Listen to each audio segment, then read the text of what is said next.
Season 9 of Doctor Who, the season of the two-parter, the season of the return of Davros, Missy, Zygon and Gallifrey, the season of Arya Stark on Doctor Who, the season of the end of Clara Oswald and the beginning of a new companion. But who? That's the question. I'd like to review this season for a two-parter, starting with the Dalek story.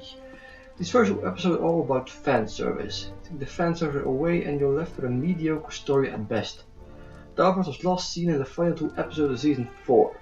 It's nice that we got some backstory for Davros, but taking 2 episodes to present Davros as a changed person is a rather pointless affair if you're going to make him go back to his evil way in the end. There's no real character development there.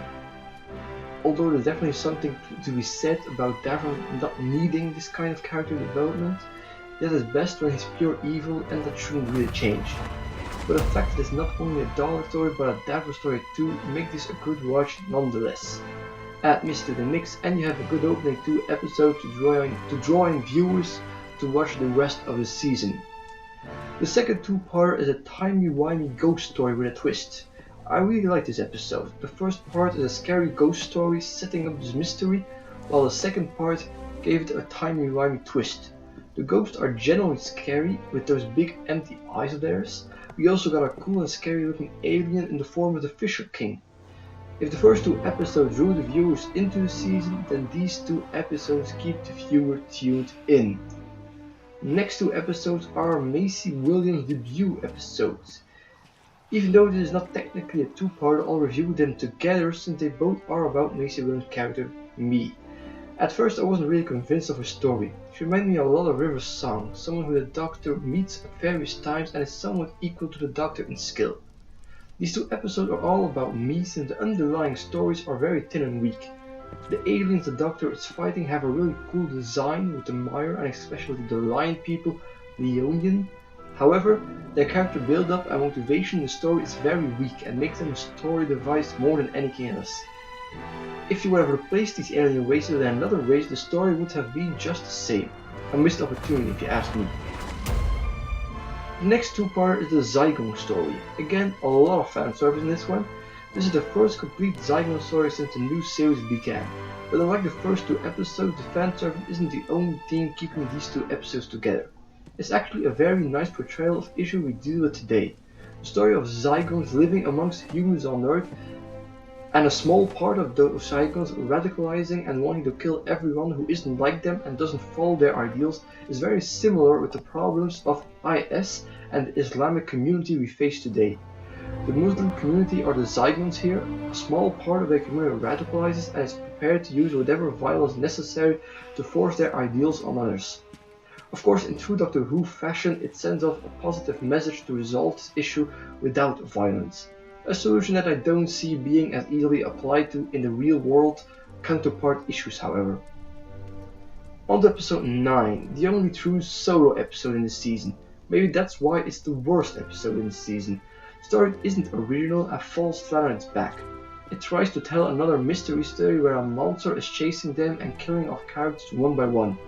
Episode 3 and 4 did the same thing but did it better. For this kind of story to work you need a good monster. Sadly, this is the worst part of this episode.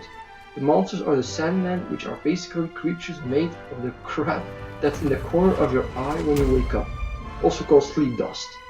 That makes these monsters disgusting but not entertaining. This was a low point of the season for me. Luckily it's quickly forgotten as we head towards an exciting last 3 episodes.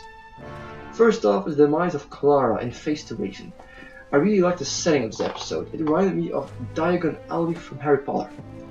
The amount of classic Doctor Who monster was also a fun addition. The return of Rigsy felt rather wasteful though. He didn't really add anything to the episode. Maisie Williams' character Me also returned and started growing on me. It's like she still was discovering her character in her first 2 episodes and really hit her stride in this episode. Then of course this Clara's death. There's just something that felt wrong about it for me.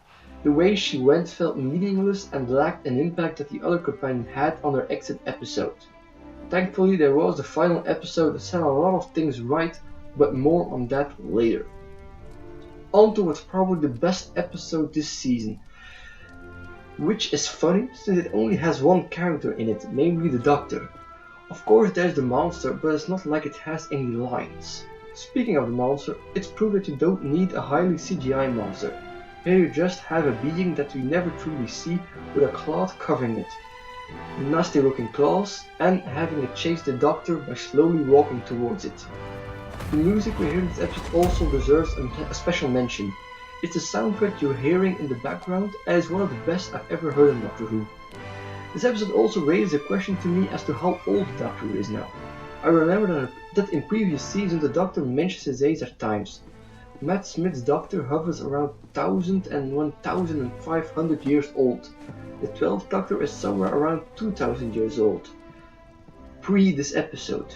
Considering he has spent 4.5 billion years in the confession dial, he has made a big jump in age. I wonder if that number will be confirmed in the future or if it will be left hanging. The final episode presents itself as a Gallifrey story, but it's not really. It's more of a story about the relationship between Doctor and Clara. Sure, we get to see the Doctor be a badass owning Rassilon and the High Council, but all the Gallifrey part of this episode does is putting Gallifrey and Rassilon back on the board for future episodes. This episode is about giving Clara's story the closure she deserves and didn't get in Face the Raven. The return of Me was also a nice addition, and I wonder if they're planning other things with the character in the future. They left the mystery of the hybrid somewhat ambiguous, but I don't think that's necessarily a bad thing. One final thing to note on this episode, Moffat said Clara's story would be definite, meaning there's no way for her to return. The way the episode ended, it seems she is time traveling with Me before going back to the moment she died. I don't know, but that seemed like a possibility for her to return. We'll see. In conclusion, I would say this was a good season, definitely better than season 8. I always prefer two-parters as they allow a story and the characters a better build-up.